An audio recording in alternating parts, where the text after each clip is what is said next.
tal amigos? Bienvenidos una vez más a nuestro programa Donde Dios Llora.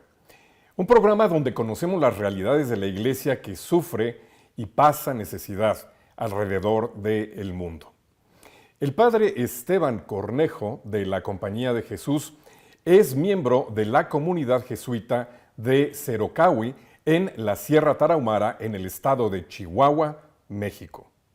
A un año de haber llegado a su destino, vivió el devastador episodio del asesinato de 2 de sus compañeros jesuitas. 2 muertes más que se suman a la larga lista de víctimas en este país latinoamericano que en algunas regiones vive prácticamente en condiciones de guerra, debido a las acciones del crimen organizado.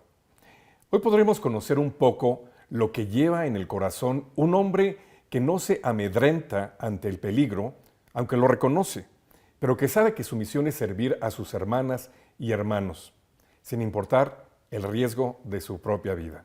Padre Esteban, bienvenido a nuestro programa. Muchas gracias por la invitación.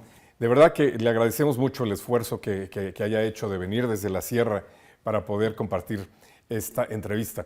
Y me gustaría comenzar conociendo un poco cómo es esa región. Estábamos hablando de Cerocahui y en la Sierra Tarahumara, pero ayúdenos a imaginarnos esta realidad. Pues es una zona montañosa, parte de una cadena montañosa que atraviesa gran parte de la República Mexicana, y los climas puedes encontrarte desde temperaturas muy bajas en la cima y hasta temperaturas muy altas donde llamamos los barrancos. Es una zona donde conviven básicamente 2 culturas, la cultura rarámuri, que uno lo conocen como tarahumara, y la cultura mestiza, que es gente que ha llegado a vivir allí y que ha establecido ahí su modo de vivir. Entonces se conserva en mucha parte de la sierra comunidades de pueblos originarios y también comunidades mestizas. Algunas viven separadas y algunas conviven las dos. Hay mucho pino, mucha tala también de árboles. Se vive en un clima maravilloso también por todo el paisaje que puedes observar por allá. Debe ser espectacular. Una riqueza, pero también una zona de difícil acceso para las comunidades, ¿no? Las carreteras que atraviesan la sierra tienen básicamente la intención de sacar los minerales, porque hay también muchas minas. Entonces encuentras carreteras para poder sacar los minerales que extraen de esas minas.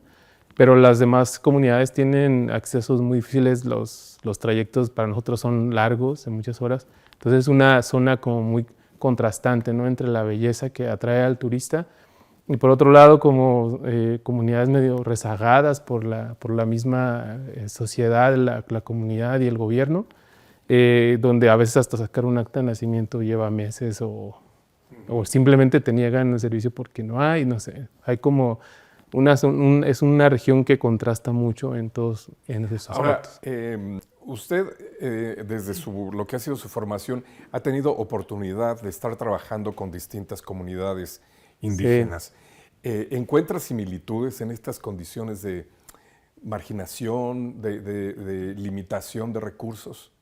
Sí, la mayor parte de los pueblos originarios de México, desde Chiapas, donde conviven todavía celtales, tzotziles, oques, donde también tenemos una misión los jesuitas, atravesando la zona de Puebla hasta llegando a la Sierra Tarahumara, comparten problemáticas muy comunes que son el tema del rezago social, ¿no? Tenemos una deuda histórica con estos pueblos. Para darte una idea, por ejemplo, para acceder a una escuela o a un centro de salud, pues son comunidades que tienen que caminar muchas horas y donde el servicio es muy reducido o a veces el medicamento no está a la mano, ¿no? Por hablar nada más de educación y de salud, ¿no? También está el tema de la violencia cada vez más fuerte por los grupos criminales, que a veces son muy locales y a veces son nacionales, ¿no? Porque establecen sus bases ahí que empiezan a operar desde lo pequeño, ¿no? Desde lo que sería más bien la gestión de recursos, porque también el crimen organizado ha trasladado su modus operandi, ¿no? Antes era más trasiego de marihuana, ahora también se hace un comercio formal o una economía formal, ¿no? Bueno, vamos a dejar ese tema un poco más adelante porque sí me interesa ahondar en eso, pero ya decía yo en la introducción, padre, este trágico episodio a pocos meses de usted haber llegado a la comunidad. Brevemente, ¿qué pasó en junio del 2022? Pues mira, ese día lo que sucedió fue que un líder criminal que había ganado muchísimo terreno y muchísima impunidad por parte de las autoridades, se emborrachó un día antes en un juego de béisbol y también seguramente consumió algún tipo de sustancia que lo puso en un estado todavía más crítico, y allí ante esa situación la gente siempre le huía, ¿no? Pero ese día pues corrió la suerte de que se encontraron en cerca del lugar donde está el templo, está un hotel, y allí no solo murieron los padres, murió también un guía turista llamado Pedro Palma y un joven de la comunidad llamado Paul Berreyesa, un joven que tenía apenas un hijo pequeño. Es decir, la muerte de los padres no está aislada, está junto con otros dos miembros de la comunidad, uno que se dedicaba al turismo y un joven de la comunidad. Ese día se encuentra este líder criminal en el hotel buscando como cierta venganza por los resultados del partido anterior de béisbol. Y esa combinación con varios factores como de la impunidad y todo eso, pues le permitían a él hacer lo que quisiera, ¿no? Entonces ese día llega al templo con Pedro Palma, que es este guía de turistas, y le dice que lo va a asesinar dentro del templo.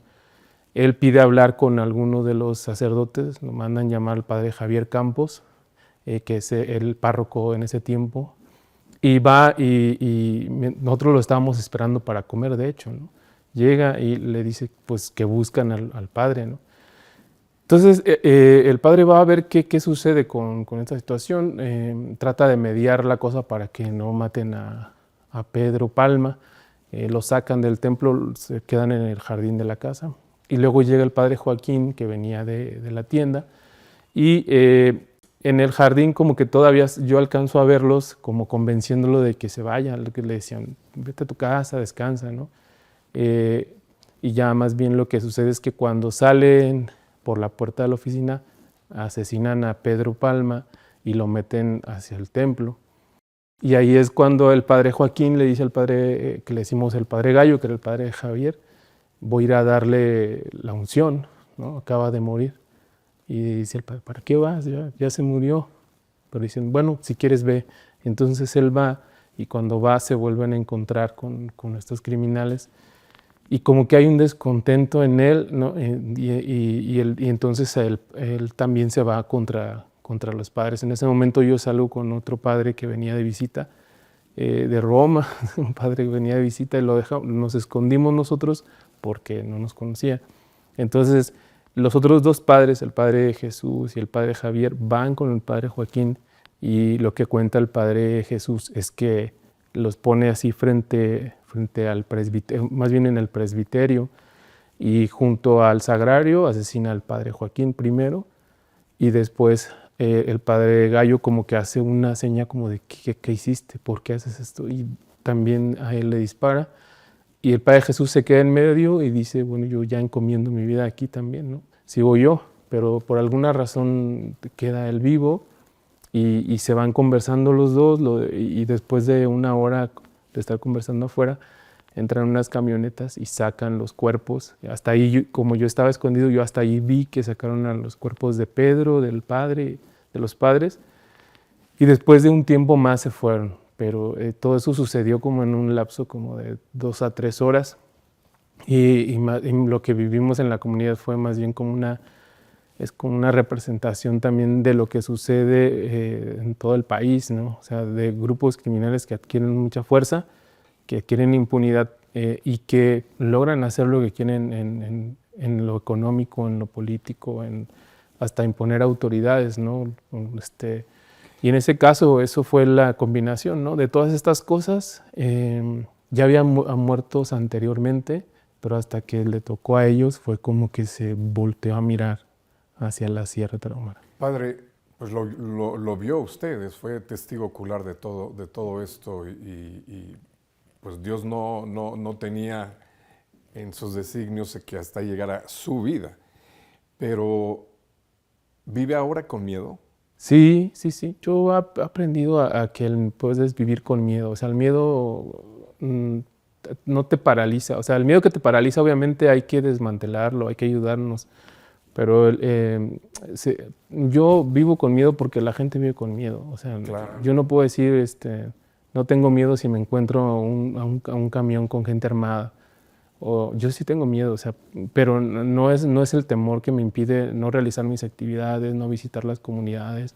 Una cosa es estar en riesgo real y latente, y otra cosa es vivir con una situación interna psíquica de temor, que también pasó, pues, o sea, porque el hecho de enterarme de que yo estaba amenazado, que estaba en la primera lista de este sujeto que mató a los padres, fue para mí también como fuerte, porque no dormía, porque... ¿Qué tiene que ver usted en la lista de este criminal? Tenía usted unos cuantos meses, no es que usted estuviera familiarizado con sus actividades, sí, había sido testigo de sus crímenes, pero simplemente por esa razón quería exterminarlo. No, o sea, la razón principal es él tenía que encontrar un culpable, ¿no? O culpables para él deslindarse de esas muertes que realizó. La cosa es que cuando llegan las autoridades a la comunidad en la madrugada a preguntar qué pasó, el padre Jesús y yo acordamos que yo era el que tenía pues que dar la cara, ¿no? Y tenía que decir qué pasó, o sea, ni modo de decir, no sé, los padres desaparecieron, ¿no? Y hay sangre en el templo, o sea, no, tenía que decir que unos sujetos entraron, se escucharon disparos en el templo y se llevaron los cuerpos, ¿no? Y pues eso es lo que a mí me pone en ese riesgo, ¿no? En haber hablado y dicho a las autoridades, sí, una persona vino con 2 de sus pistoleros y mató a los padres y se los llevaron. O sea, el hecho de denunciar, de decir, de no callarnos, pues nos pone siempre en un riesgo, ¿no? Entonces, por esa razón estoy también, digamos, me quedé en esa comunidad aún con miedo, pero también tuvimos que recurrir a otras medidas, porque te digo, una cosa es que esté en riesgo y otra cosa es que yo no pueda manejar el miedo que tengo, ¿no? El riesgo es real, nunca es cero, pero la vivencia interna de cómo vamos llevando esto se requiere, yo requerí de muchas ayudas, ¿no? De ayuda psicológica, de ayuda de mi comunidad, de ayuda de la gente, y eso fue lo que me permitió como estar un poco más consciente del riesgo, pero también aprender a manejarlo, porque todos vivimos con temor de alguna manera en la comunidad.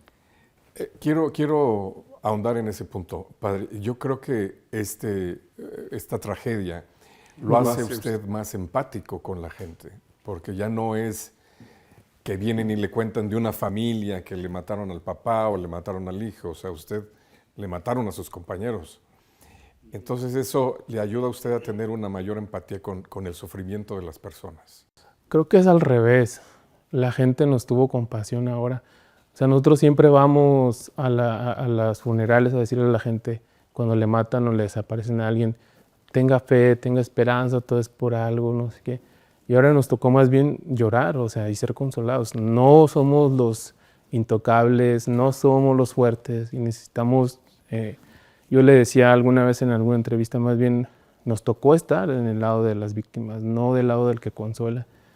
Y ahí es donde yo aprendí por primera vez esta bienaventuranza de dichosos los que lloran porque serán consolados. O sea, pero para poder ser consolado no te puedes ahorrar el llorar, así como decía el título del programa, ¿no?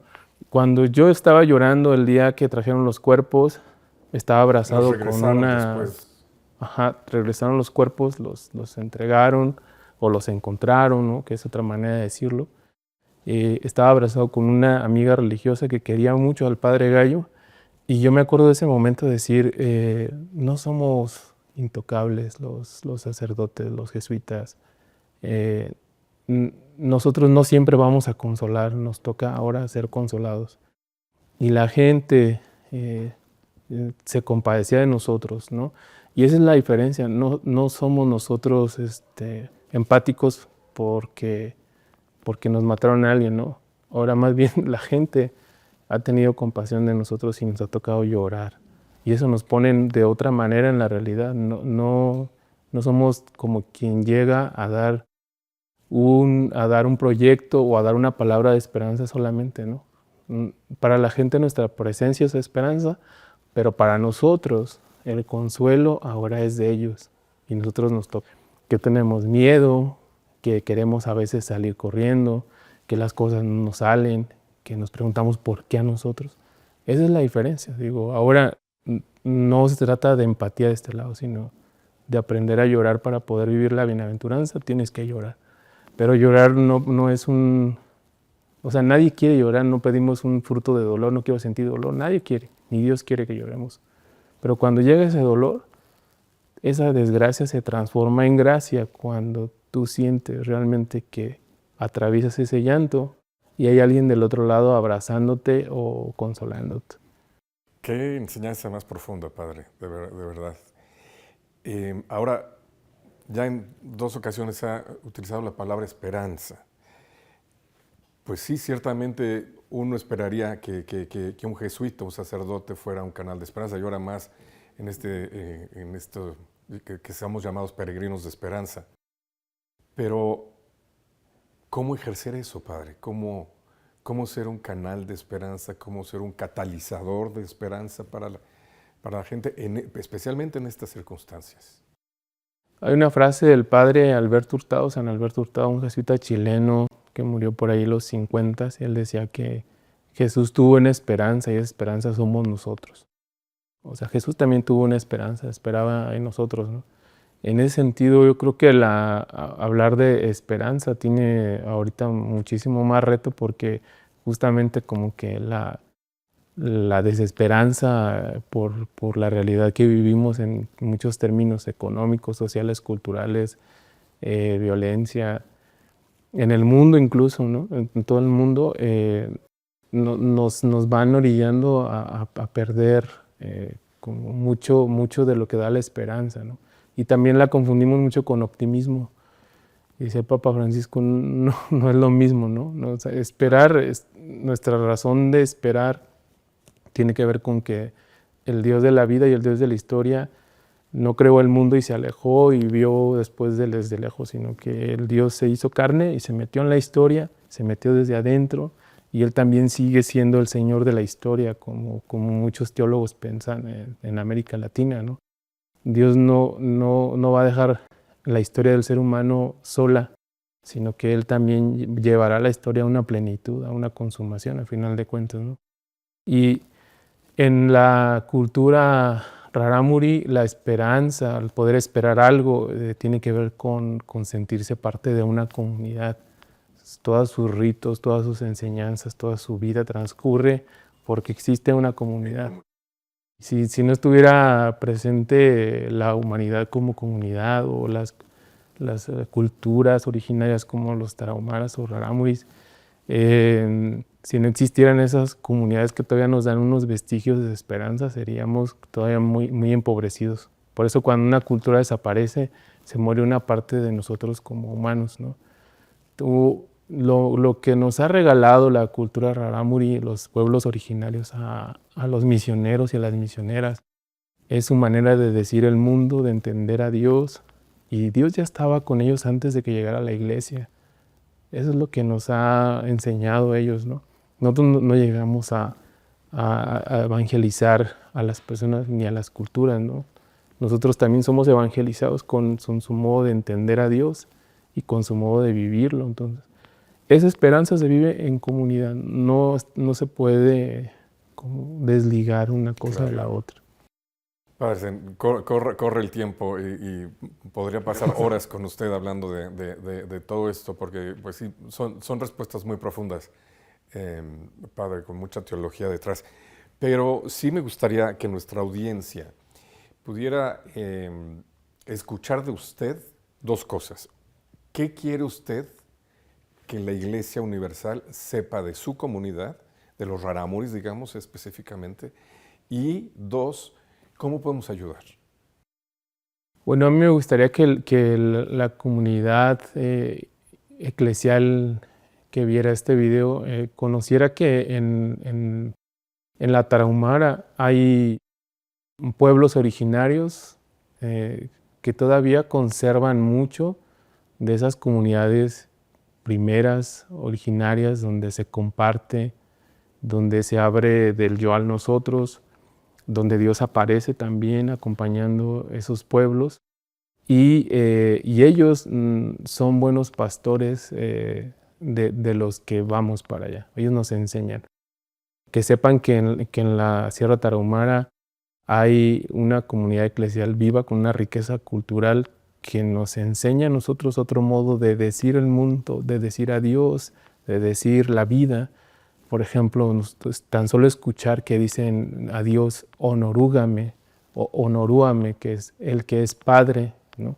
Nosotros sabemos que así como en la Tarahumara, en otras culturas se dice a Dios de otra manera, ¿no? Y por lo mismo se vive el mundo de otro modo. Entonces, en esas culturas vivas está Dios presente y tiene una gran noticia que darnos a todos y a todas. Es una sabiduría ancestral, no solamente de algo folclórico, sino de una humanidad profunda donde Dios encarnó y que esas culturas nos siguen dando mucho a nosotros ahora, mucho sentido. Y creo que la manera de ayudar de todos y todas, pues obviamente desde los medios espirituales, que sería como con oración también, es un medio muy eficaz también para fortalecer a la gente. Y hay muchos proyectos, que conozcan los proyectos que hacemos en la Tarahumara, ¿no? Está desde la misión de la Tarahumara, la misión de Bachajón en Chiapas. Trabajamos junto con y desde los pueblos originarios en una iglesia autóctona. Trabajamos, cuando decimos autóctona, quiere decir una iglesia con rostro propio. Y se forma a diáconos, se forma a... ¿Tiene catequistas? Hay catequistas en Bachajón, hay pueblos en la misión de Bachajón que está en Chiapas, hay diáconos, hay catequistas, hay ministros de los pueblos originarios que sin ellos no se podría sostener esa misión, ¿no? Dentro de la Tarahumara tenemos proyectos para atender el tema de salud, por ejemplo, ¿no? Está la clínica Santa Teresita, que recibe a los rarámuris, les da atención médica, también hace campañas médicas para ir para allá. Tenemos una escuela que se llama Rehobochi, que es una escuela para niños y niñas de una comunidad. Tenemos un proyecto que se llama Centros Culturales, que fortalece desde pequeños la cultura misma de ellos. Para nosotros sabemos que al fortalecer la cultura, fortalecemos la tierra donde caerá la palabra para poder ser germinada. Algunos padres dicen que debemos de dejar de hablar de que hay semillas del verbo, más bien decir ya hay frutos del verbo en esas culturas originarias, ¿no? Los proyectos de la Sierra Tarahumara están enfocados también al acompañamiento de la fe. También estamos acompañando la educación, la cultura y algunos otros obras como más que queremos que sean sociales, pero no desde el paternalismo. Hacemos, por ejemplo, una cosa que se llama trueque, que es trabajo. La comunidad trabaja en un proyecto y nosotros conseguimos granos, papa, maíz, frijol. Se distribuye a la comunidad a través de la autoridad tradicional de ellos. Ellos elaboran el trabajo y a cambio de eso se les consigue maíz y frijol. Tenemos un banco de alimentos. Cuando escasea la cosecha o el agua, tenemos también un proyecto de pozos de agua. Tenemos para que puedan ellos acceder a agua. En fin, tenemos como, no solo es una parroquia que da catequesis y que de por sí somos, o sea, trabajamos muchísimo, tenemos más de 40 catequistas en un territorio donde la comunidad más lejana hay que viajar 8 horas en una camioneta, que tenga la fuerza para llegar hasta allá. Más allá de lo que hacemos propiamente como obra jesuita, que es lo sacramental y la fe, la celebración de la Eucaristía, acompañamos sus fiestas, acompañamos sus necesidades básicas y también nos acercamos a su cultura con mucho respeto, tratamos de aprender la lengua y atendemos también a este pueblo ante este clamor del que habla el Papa Francisco, ¿no? Que coincide que lo descartables del mundo y la ecología, ¿no? En un mundo donde están acabándose a través de las minas y de la deforestación por el mismo crimen y por las mega industrias, ¿no? que nos acechan por todos lados. Padre, pues como decía yo, podríamos seguir aquí hablando muchas horas acerca de la gran labor que los jesuitas hacen en esta región. De verdad, le agradecemos mucho este tiempo que nos dedicó. Muchísimas gracias a ustedes y que esta voz llegue a muchos lugares. Y gracias a ustedes también, amigos, por haber estado en un programa más de Donde Dios Llora. Y si quieren conocer más acerca del trabajo de los jesuitas en la Sierra Tarahumara y en otras regiones en el país de México, los invitamos a contactar la información al final de este programa. Muchas gracias. Que Dios los bendiga.